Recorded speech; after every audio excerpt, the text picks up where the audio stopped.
Media followers welcome back to our channel SSK crazy reviews. ఇంకా completely చూస్తున్నట్లయితే మన చిరంజీవి గారి లీడర్ వచ్చినట్టు మన వరప్రసాద్ గారు ఏదైతే మూవీ ఉందో మన శంకర వరప్రసాద్ గారి మూవీ. సో ఈ మూవీ కంప్లీట్ రివ్యూ అనేది మన ఛానల్ అయితే ఇప్పటిదాకా అయితే పోస్ట్ చేయలేదు. బట్ మూవీ అనేది ఎస్టర్డే రిలీజ్ అయింది. బట్ మన ఛానల్ కొంచెం డిలే అయితే ఈ మూవీ అనేది పోస్ట్ చేస్తున్నాను. సో కంప్లీట్ రివ్యూ ఎలా ఉందని డీటెయిల్స్ విషయానికి వచ్చినట్లయితే ఈ మూవీలో పర్టికులర్లీ సంక్రాంతి వైపు ఏదైతే ఉందో దానికైతే పర్ఫెక్ట్లీ 100కి 200% అయితే ప్లస్ అయితే చెప్తాను. ఎందుకంటే ఈ మూవీలో ఇన్సిడెంట్స్ కానివ్వండి, సీన్స్ కానివ్వండి, స్టోరీ లైన్ కానీ, స్క్రీన్ ప్లే కానీ, డైలాగ్స్ కానీ, అండ్ మోర్ ఓవర్ మన మెగాస్టార్ కానివ్వండి అండ్ విక్టరీ వెంకటేష్ గారి క్యామియో కానివ్వండి, అండ్ మెయిన్ కీ రోల్ కానీ, అలాగే మూవీలో కొంచెం ప్లస్ పాయింట్ నుంచి నయనతార గారి యాక్టింగ్ అనేది ఈ డీటెయిల్స్ అన్ని రోజుల్లో కవర్ చేయబోతాం. సో కొత్త యూస్ మన ఛానల్ సబ్స్క్రైబ్ చేసుకోకపోతాం. సబ్స్క్రైబ్ చేసుకుంటే ఫర్దర్ బిజినెస్ అవ్వకుండా ఉండాలంటే పక్కన బెల్ ఐకాన్ ఆల్ మీద ట్యాప్ చేసుకోండి. నేను చేసే ఫర్దర్ అప్డేట్స్ అన్ని మీకు నోటిఫికేషన్ రావడం జరుగుతాయి. సో నా వీడియోస్ ని ఫాస్ట్గా అయితే మీరైతే వాచ్ చేయొచ్చు. ఇంకా మెయిన్ మూవీ స్టార్టింగ్ పాయింట్ నేను చూసినట్లయితే ఏం లేదు, కంప్లీట్ ఫ్యామిలీ ఎంటర్టైనర్.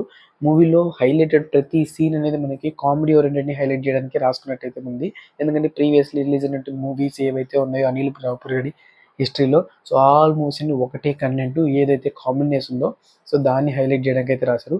పర్టికులర్లీ ఈ మూవీలో ఉన్న ప్రతి సీన్ కూడా అయితే కాంబినేషన్ హైలైట్ చేయడానికి రాశారు. కానీ ఈ మూవీలో ఉన్నటువంటి ఎస్టాబ్లిష్ చేయాలని కాదు, సో కంప్లీట్లీ ఫోకస్ ఆన్ మొత్తం ఫ్యామిలీ ఆడియన్స్ మీద అయితే పెట్టారు. సో దాంట్లో వీళ్ళు అనుకున్న పాయింట్ ఆఫ్ వ్యూ అయితే వీళ్ళైతే సక్సెస్ అయ్యాయని చెప్పాలి. ఏ పాయింట్ ఆఫ్ వ్యూ అయితే ఈ మూవీని ఆన్ స్క్రీన్ మీద తీసుకొచ్చారో ఆ పాయింట్ ఆఫ్ వ్యూలో 100% అయితే కొట్టేసింది. బట్ ఎవరైతే కొంచెం అగ్రెసివ్గా high voltage mass dialogues and అలాగే కౌంటర్ సీన్స్ సో ఈ విధంగా బాస్ నుంచి ఎక్స్పెక్ట్ చేస్తారో సో వాళ్ళైతే కొంచెం డిసప్పాయింట్ అవుతారు.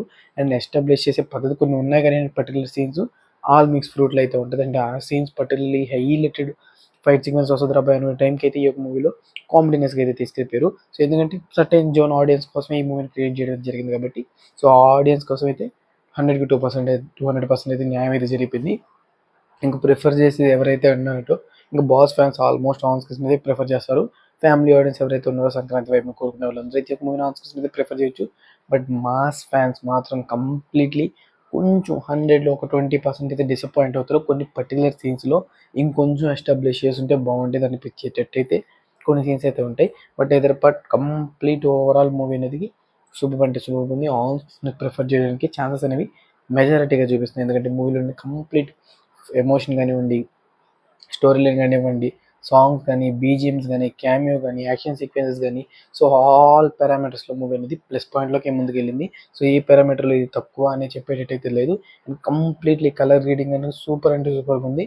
అండ్ రిలీజ్ అయినటువంటి సాంగ్స్ కూడా ఆన్ స్క్రీన్ మీద ప్రిఫర్ చేసేటప్పుడు ఇంకొంచెం హైప్ అనేది క్రియేట్ చేయడం జరిగింది. అండ్ మెయిన్లీ బాస్ లుక్స్ మాత్రం పీక్ లెవెల్ అయితే ఉన్నాయి. సో కంప్లీట్లీ సంక్రాంతికి ది బెస్ట్ విన్నర్ అయితే నేను చెప్తాను. ప్రీవియస్ రిలీజ్ అయినటువంటి రాజాసాబ్ కంపేర్ చేసుకుంటే this is the best one to watch on screens అయితే నేనైతే ప్రిఫర్ చేస్తాను. సో మీరు మూవీని చూసారో లేదో కొంత కామెంట్ సెక్షన్లో కామెంట్ చేయండి. అండ్ మనకి ఇంకా 3 మూవీస్ అయితే అప్కమింగ్ డేస్లో అయితే రాబోతున్నాయి. సో ఈ రోజు అయితే మనకి రవితేజ గారి భర్త మహాశ్రీలకు విజ్ఞప్తి అండ్ అలాగే అనగనగా ఒక రాజు రిలీజ్ అవుతుంది. అండ్ టుమారో వచ్చేసరికి మనకి శర్వానంద్ గారు నారీ నడుమురారి మూవీకి సంబంధించి మూవీ అనేది రిలీజ్ అవబోతుంది. సో ఈ 3 మూవీస్ని కంపేర్ చేసుకుని రిలీజ్ అయిన 2 మూవీస్ని కంపేర్ చేసుకుని దీస్ వీకెండ్ ఏ మూవీ అనేది మొత్తం 5 మూవీస్లో ది బెస్ట్ మూవీ ఏదైతే ఉందో దాన్ని మనం ఆడియన్స్కి ప్రిఫర్ చేయబోతాం. సో కంప్లీట్లీ మీరు ఎలా అనుకుంటున్నారు కామెంట్ సెక్షన్లో కామెంట్ అండి. ఈ మూవీస్ గురించి కంప్లీట్ డీటెయిల్స్ అన్ని మీకు తెలియాలంటే వెంటనే మన ఛానల్ సబ్స్క్రైబ్ చేసుకుని లింక్ ఉంటే వెంటనే ఛానల్ సబ్స్క్రైబ్ చేసుకోవడం మాత్రం మర్చిపోకండి. సో దీస్ వీడియోకి same take care again. By by.